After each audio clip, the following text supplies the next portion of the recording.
1차 포로 귀환이 있은 지 80년 만에 에스라 선지자를 중심으로 2차 귀환의 또 기적 같은 역사가 일어났습니다. 그때 하나님 앞에 쓰임받았던 에스라 선지자는 아론의 16대 손이다 라고 말씀을 드렸고, 그 에스라는 학자 겸 제사장이다. 하나님의 율법에 능숙한 자, 말씀 전문가였고 그러면서도 제사장 혈통을 가진 그런 믿음의 사람이었다 라고 말씀을 드렸습니다. 에스라라고 하는 이름의 뜻처럼 야훼께서 도우신다, 하나님의 선한 손이 늘 도우시니 사람에게도 신임을 받았고, 또 그 도우심의 손길로 이제 그 먼 험한 귀한 여정, 만 4개월 여정을 하나님께서 도우신 손길을 따라서 안전하게 예루살렘에 도착했고, 도착하자 그는 또 결단을 합니다. 하나님 말씀을 더 연구하겠다고, 그리고 그 말씀대로 내가 준행하겠다고, 그리고 그 말씀대로 가르치겠다고 결단하는 그 에스라는 이스라엘 백성들의 마음에 무너진 성전을 재건할 사역자입니다. 백성들의 심령을 살펴라, 그들의 신앙을 살펴보고 교정해주는 그런 사명을 감당하라라고 하는 사명을 받고 본국으로 돌아와서 귀한 사역들을 감당하는 장면까지를 보았습니다. 왕도 그를 신임하고 많은 사람들이 그를 돕는 전적인 모든 권위를 그에게 위탁하는 그는 은혜를 입었던 에스라가 놀랍게도 사람에게 감사하기보다는 따라합니다. 여호와를 송축하라. 왕의 마음에 선한 뜻을 두신 분은 하나님이, 왕의 선한 손이 나를 도우심으로 내가 힘을 얻었다, 그래서 일어설 수 있었고 여기까지 올 수 있었다라고 그렇게 찬양하는 내용까지를 살펴보았습니다. 오늘 본문인 8장은 다시 출발점으로 돌아갑니다. 출발할 때 일어났던 일들을 함께 다시 한번 생각해보는 그 귀한 길을 묘사하면서 에스라가 어떤 믿음의 사람이었는가. 자, 먼저 1절 한번 소리내서 읽어봅니다. 1절 말씀 시작. 아덕사스다 왕이 왕위에 있을 때에 나와 함께 바벨론에서 올라온 족장들과 그들의 계보는 이러하니라. 2차 귀환, 이제 1차 귀환이 있고 난 다음에 80년이 지났어요. 성전을 재건한 다음에 58년이 지났어요. 아닥사스다 왕에 대해서 말씀을 드렸죠. 시대가 이렇게 흘러갔는데 그때에 이제 그 귀환의 반열에 합류한 자들, 그들 이야기를 하고 있는 겁니다. 지난주에도 말씀드렸던 것처럼 선한 뜻이 있는 자들은 다 그 귀환길에 동참하라고 왕이 명령을 내렸는데, 그렇다면 이들은 어떤 사람들인가? 선한 뜻을 가지고 그 뜻을 실천한 자들, 고향 고국 예루살렘으로 돌아가리라 뜻을 정하고 그걸 실천한 자들이었다라고 말씀을 드릴 수가 있습니다. 그리고 이제 그 뒤를 쭉 읽어보면은 족장들과 사람들 숫자, 남자를 중심으로 20세 이상 남자를 중심으로 이렇게 성경에 농명되어 있는데, 근데 조금 안타까운 사실은 1차 기환은 맥시멈 잡아서 5만 명인데 지금 포로로 살고 있는 사람을 신학자들이 추정하기는 약 200만 명 중에 5만 명도 너무나 적은 숫자인데 이번엔 더 적은 숫자예요.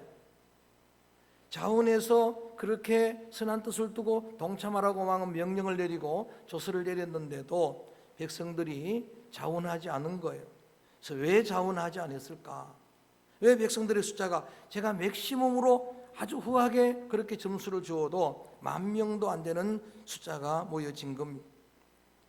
예수님의 말씀이 생각이 났습니다. 마태복음 22장 14절 말씀에 청함을 받은 자들은 많되 잔치에 참여한 자, 택함을 받은 자들은 적으니라. 초청은 받았는데 결단하고 순종한 사람들의 수는 적은 숫자라고 탄식을 하셨는데 왜 그랬을까? 말씀을 묵상하면서 그런 결론에 도달했습니다. 가만히 생각해 보니까 여러분, 고향을 떠나온 지 150년입니다. 150년 바벨론에서 지금 살고 있었습니다.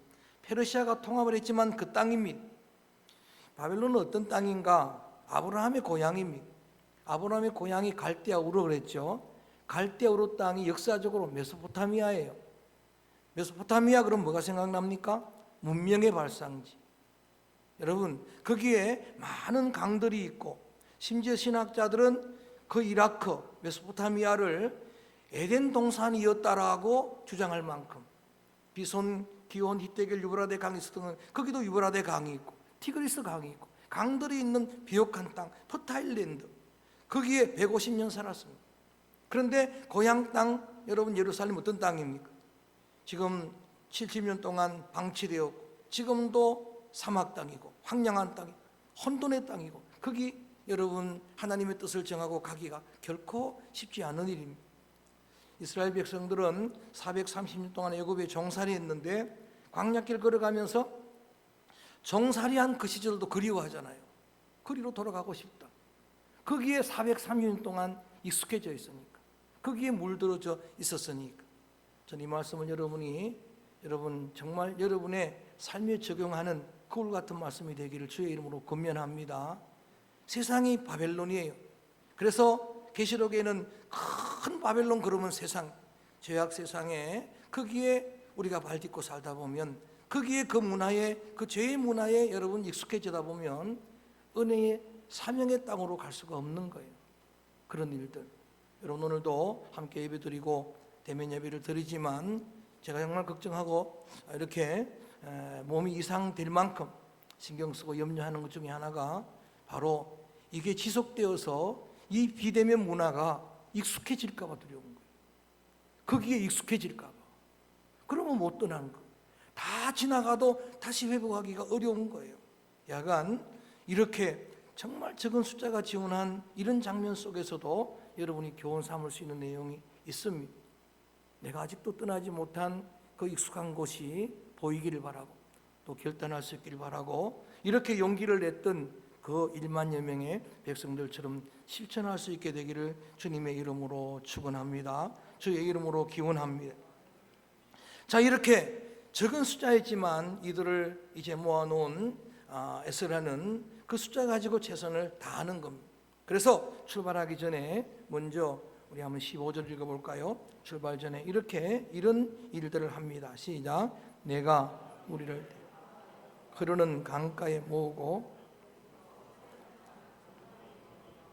그 중에 레위 자손이 한 사람도 없는지라.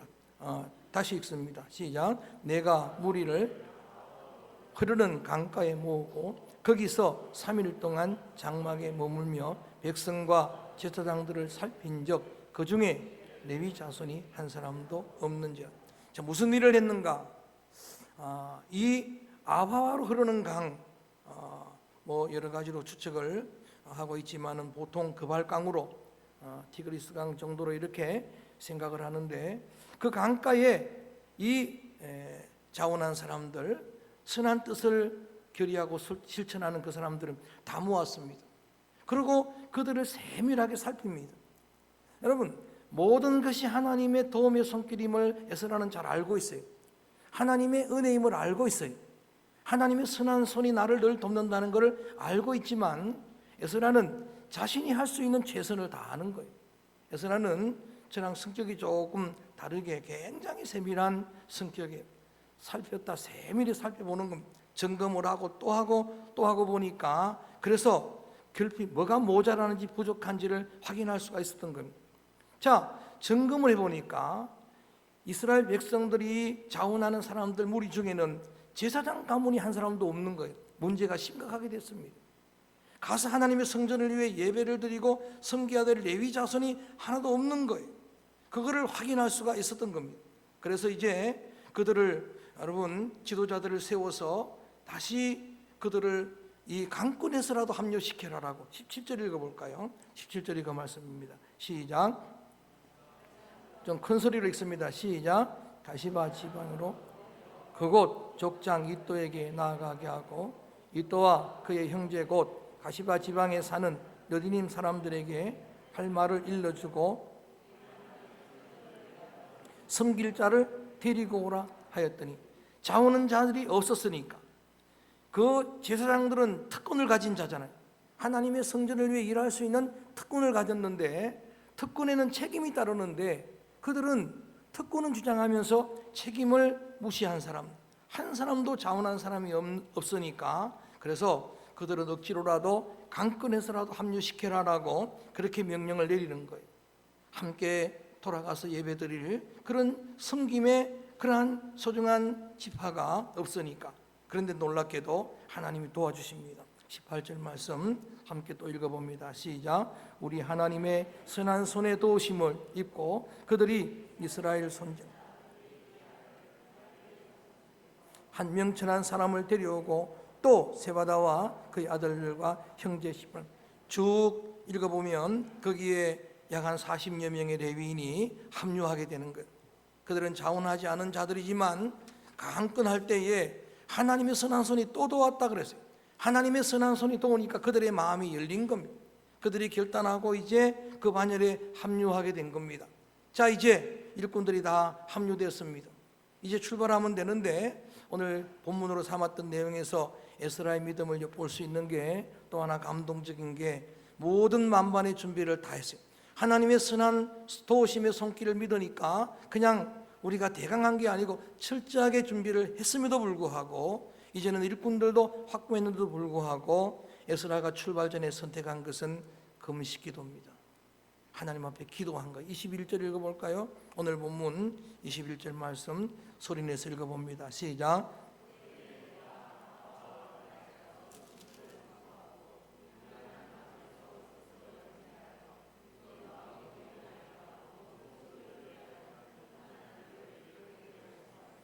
자, 만반의 준비를 다 갖추고 출발하면 되는데 그때 에스라는 이제 막 출발할 사람들 만여 명의 귀한 합류자들을 데리고 금식하는 거예요. 4개월 먼 길 떠나는데 금식 기도를 하는 겁니다. 금식의 목적은 밥 힘이 아니고 지금부터는 하나님만 전적 의존하겠다는 그런 결단이에요. 또 하나는 오늘 본문의 말씀 보니까 금식을 선포하고 하나님 앞에 스스로 겸비하고 겸손하게 이 일들을 감당하자. 스스로 겸손하고 성도의 최고의 미덕은 겸손입니다. 예수님은 자신의 마음도 소개할 때 같이 할까요? 나는 마음이 온유하고 그 다음에 겸손하니. 바울도 이 마음을 품으라 곧 예수 그리스도의 마음이니 그는 겸손한 종이다. 자기를 낮추신 겸손한 왕이다라고 그렇게 지난 시간에도 함께 살핀 그런 어린 나귀를 타신 그 왕의 대관식, 그 왕은 겸손의 왕이다 말씀을 드렸는데 여러분 이렇게 자신을 더 낮추려고 금식하고 기도하고 전적으로 세상의 힘이 아니고 이 백성의 힘이 아니고 하나님의 손길만 도움의 손길만 의존할 목적으로 금식을 선포하는데 저는 여러분의 삶의 자리에서도 꼭 이렇게 금식하지 않는다 하더라도 하나님을 전적으로 의존하는 또 어떤 상황 가운데서도 늘 겸비하는 훈련된 주의 종들 성도들 되기를 주의 이름으로 축원합니다. 왜 우리가 이런 어려운 일들을 겪어 나갑니까? 광야길의 목적 신명기 8장에는 분명히 한 가지를 이야기를 하고 있어요. 광야길의 하나님의 훈련의 목적을 한 가지 이야기하는데 그 훈련 과목이 겸손이었다. 40년 광야길을 인도하신 걸 기억하라. 너를 뭐하고 낮추고 끊임없이 나를 낮추고 내 한계를 고백하도록 만들고 그리고 하나님 전적으로 의존하도록. 사람이 사는 것은 떡으로 사는 게 아니고 하나님의 말씀으로 사는 줄 알게 하려고 의존 훈련, 겸손 훈련 40년이었습니다. 그래서 하나님 앞에 전적으로 의존하고 겸비하고 겸손해서 구하는 그의 기도의 내용. 그래서 오늘 제목이 에스라의 간구입니다. 시작. 에스라의 간구. 오늘 우리의 기도와 한번 비교해보고 에스라의 간구는 한 가지입니다. 하나님 평탄한 길을 열어주옵소서요. 하나님 평탄한 길을 열어주시옵소서. 평탄한 길이라고 하는 게 여러분 아무런 어려움도 없는 그런 편안한 길인가? 그게 아니고 그 4개월 여정이 어떤 길인지 잘 알고 있습니다. 조금 뒤에도 나오지만 매복한 적군들이 그 보물을 빼앗으려고 있는 적들이 여러분 산지한 길입니다. 그런 길을 예감하고 하나님의 도움을 구할 때 하나님 평탄한 길을 열어 주옵소서. 여러분의 오늘 기도 제목이 이 기도 제목이 되기를 바랍니다. 한번 같이 기도하는 마음으로 따라합니다. 주님, 평탄한 길을 열어 주옵소서. 할렐루야. 아무런 어려움 없는 길이 아니고, 어려움이 여러분 앞에 임한다 하더라도, 여러분 자녀들 앞에 임한다 하더라도 하나님의 선한 도우심의 손길로 형통하게 되기를 주의 이름으로 축원합니다. 요셉이 13살 때, 17살 때 어린 나이에 여러분 애굽의 종으로 팔려갔습니다. 애굽의 종으로 형들의 미움받고 인신매매 갔는데도 성경은 종으로 가든 감옥에 가든 요셉이 가는 그 걸음을 이렇게 한마디로 묘사할 때 이렇게 말합니다. 하나님이 함께 하심으로 형통했다. 할렐루야. 하나님의 손길이 함께 하심으로 그 길이 형통했다라고 그렇게 성경에 묘사되고 있습니다. 그렇습니다. 저는 그래서 오늘도 여러분을 위해 축복하며 선포하려고 합니다.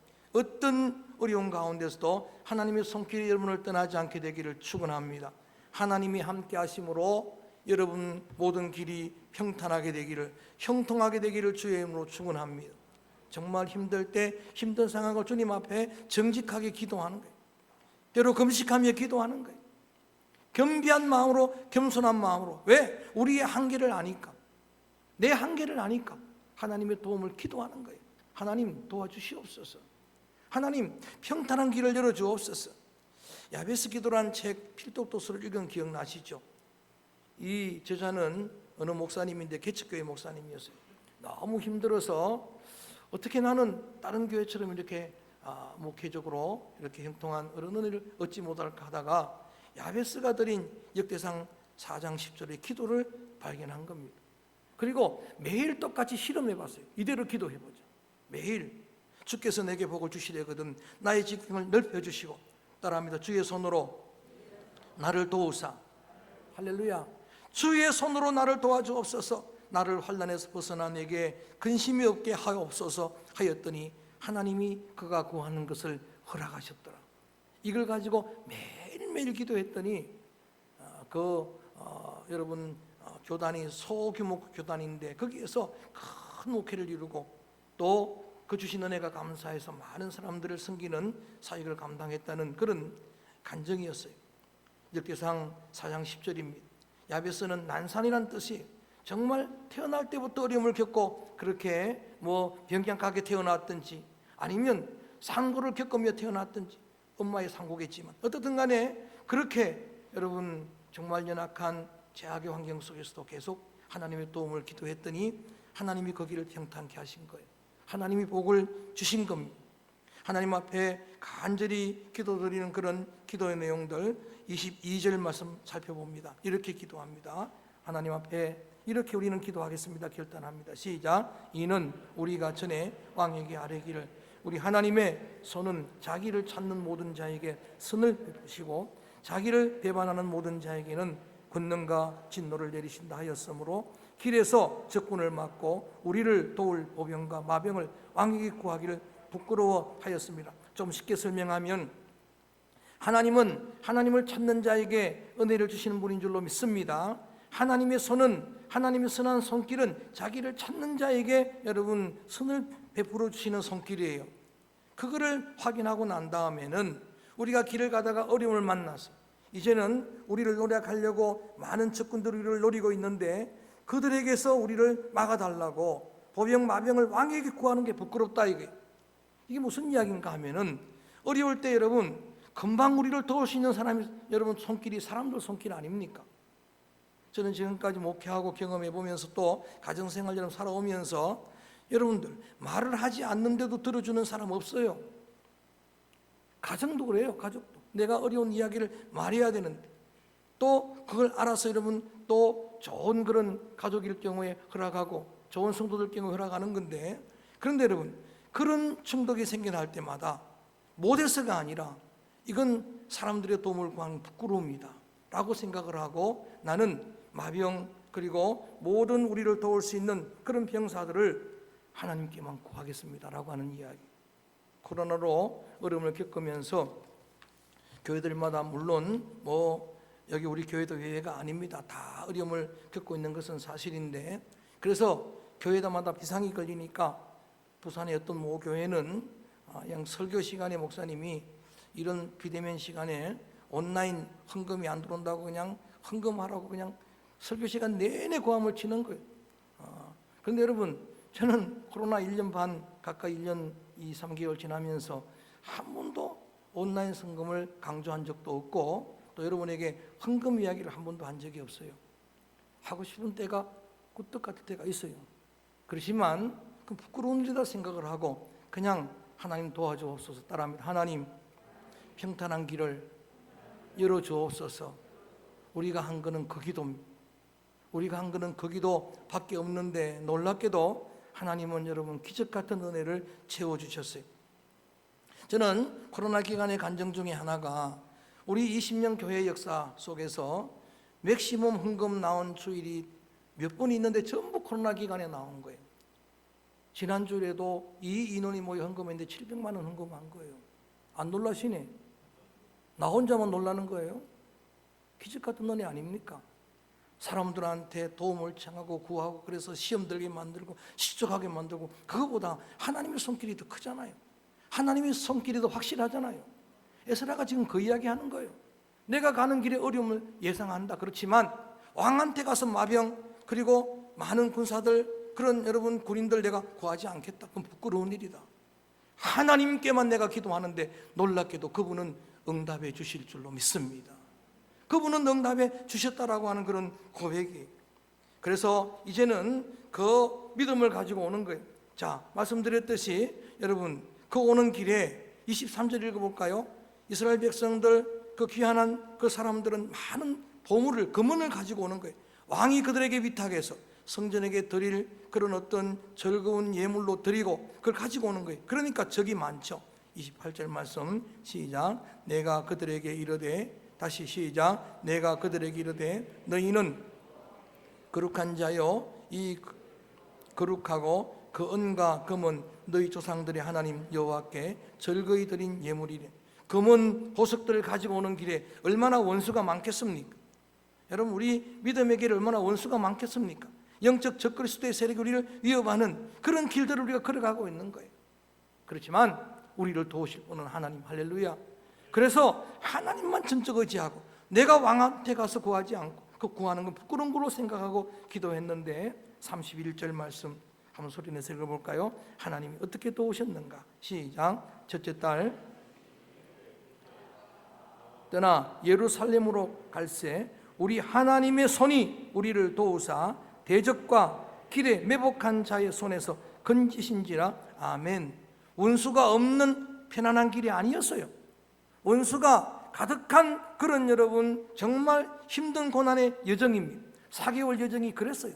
그런데 놀랍게도 하나님의 손이 도우시니까 그 매복한 군사들의 손에서도 나를 건져 주셨습니다. 할렐루야.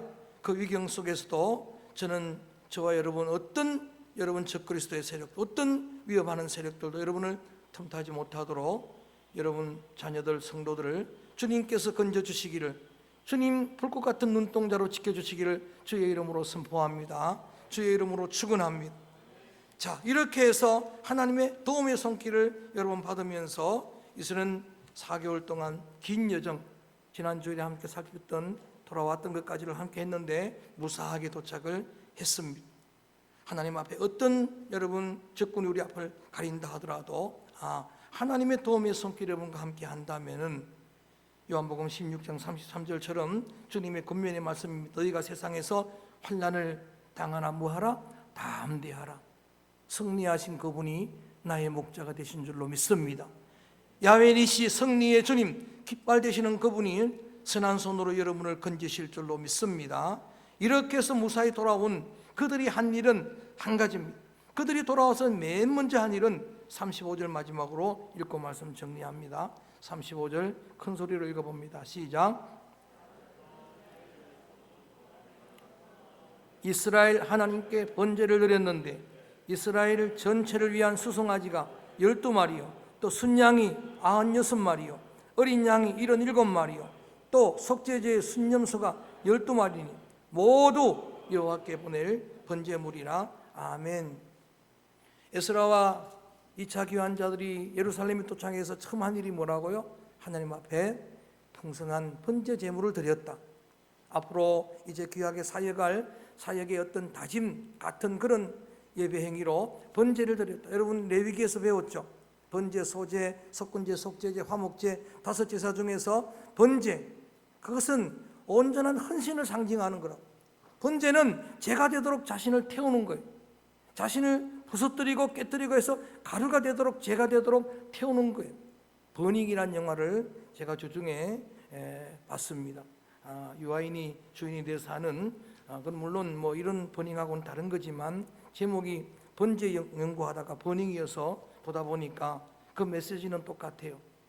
그 유아인이 죄의 원흉이 되는 그 한 사람을 나중에는 끝까지 계속해서 계속해서 여자들을 살해하고 연쇄살인범으로 하는 그 사람을 소멸하는 길은 한 가지다. 불태워버리자. 죽여서 불태워버리자. 그러니까 끝나는 거예요. 깨끗하게 소멸되는 거예요. 여러분 믿음의 귀한 성도들, 오늘 에스라 선지자가 백성들이 돌아와서 풍성한 번제를 드렸던 것처럼 사실 여러분 우리의 모든 일상의 삶이 하나님께 나를 비우고 나를 깨뜨리는 번제의 삶이 되어지기를 주님의 이름으로 축원합니다. 온전한 헌신을 다짐하고 그대로 실천할 수 있는 그런 믿음의 성도들 되어지기를 주의 이름으로 축원합니다. 자, 오늘 이렇게 해서 8장 말씀을 함께 다 나누었는데 몇 가지 강조한 여러분의 삶에서 적용해야 될 말씀들을 다시 한번 정리하고 기도하도록 하겠습니다. 우리가 맨 먼저는 정말 어떤 일이든지 여러분들 어느 민족 누구에게나 결단할 때가 있다고 했으니까 다니엘이 그랬던 것처럼, 에스라가 그랬던, 백성들이 그랬던 것처럼 늘 선한 뜻을 입지라고 율곡이가 설명했던 것처럼 그것은 우리에게 필요한 일이에요. 선한 뜻은 여러분들이 결단할 때 이루어질 수가 있는 거예요. 그 다음에 여러분들이 이스라엘 백성들이 자원하는 자들이 적었던 것처럼 그 원인들을 말씀 속에서 확인했습니다. 세상의 바벨론에 너무 익숙해지면 선한 일을 위해 결단할 수가 없는 겁니다. 거기 너무 오래 머물면, 여러분 어떤 사람들은 노숙자로 살다 보면 거기서도 그 익숙해져서 못 벗어난다 그래요. 어떤 사람들은 감옥에 사는데 그게 익숙해서 그가 더 좋다는 거예요. 그래 나와서 계속 조그만 죄를 짓고 또 들어가고 하는 거예요. 그게 무서운 거예요. 죄라고 하는, 여러분 세상 바빌론이라고 하는 그런 세상이 이렇게 우리를 묶어둘 수 있는 그런 늪과 같은 것이다, 함정 같은 것이다 생각을 하고, 우리가 어떤 일을 하나님의 전적인 은혜로 감당하지만 하나님의 선한 손길을 저는 그냥 믿습니다만은 그래도 우리의 몫에 책임들이 있습니다. 우리의 최선이 있습니다.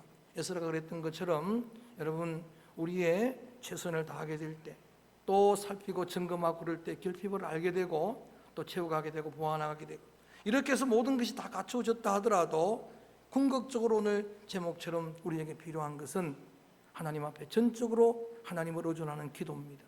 에스라의 기도, 그 기도가 저와 여러분 우리의 기도가 되어지기를 원합니다. 하나님의 도우심만을 전적으로 기도할 때 언제나 겸손한 마음으로 기도하는 겁니다. 나의 한계를 고백하고 우리 한계를 인정하고 주님의 손길을 바랄 때, 힘들 때 어려울 때 사람 찾아가서 도움을 구하는 건 부끄러운 일입니다. 여러분 그것 때문에 얻는 이익도 있겠습니다만 부끄러운 일이고, 이럴 때에 하나님의 도움만을 바라보는 그런 믿음의 성도들 여러분을 하나님이 응낙하실 줄로 믿습니다. 그래서 어떤 위경이 앞으로 여러분을 앞을 막는다 하더라도 그 노력하고 있는 수많은 대적들 가운데서도 하나님은 건져주실 줄로 믿습니다. 하나님의 건져주신 은혜가 너무 감사해서 헌신을 다짐했던 것처럼 하나님의 은혜, 그 은혜로 아버지 하나님 앞에 영광을 돌릴 뿐만 아니라 나도 은혜의 통로가 되어서 내가 받은 은혜를 많은 사람들에게 흘러보내는 주님의 통로가 되기를 원합니다 라고 기도하게 될 때 하나님은 그대로 이루어 주실 줄로 믿습니다. 그래서 오늘 이 찬양을 부르려고 합니다. 에스라의 기도를 생각하면서 우리가 늘 부르는 찬양 중에 하나님 앞에 내가 기도합니다, 하나님을 사랑하며 기도할 때 내 신음소리까지 응답하실 줄로 믿습니다. 주만 바라볼지라, 주님만을 전적으로 바라보겠습니다. 사람이 아니고 상황이 아니고 환경도 아니고 주만 바라볼지라. 여러분 주만 바라볼 때에 파도도 밟고 지나갈 수가 있습니다. 물결도 밟고 지나갈 수 있습니다. 시선이 주님께만 향할 때에 기적의 주인공 될 줄 믿습니다. 다시 세상에 우리의 시선을 빼앗기면 거기에 침몰될 수밖에 없습니다. 주만 바라보겠습니다. 기도하는 심정으로 이 찬양을 드리겠습니다. 하나님의 사랑을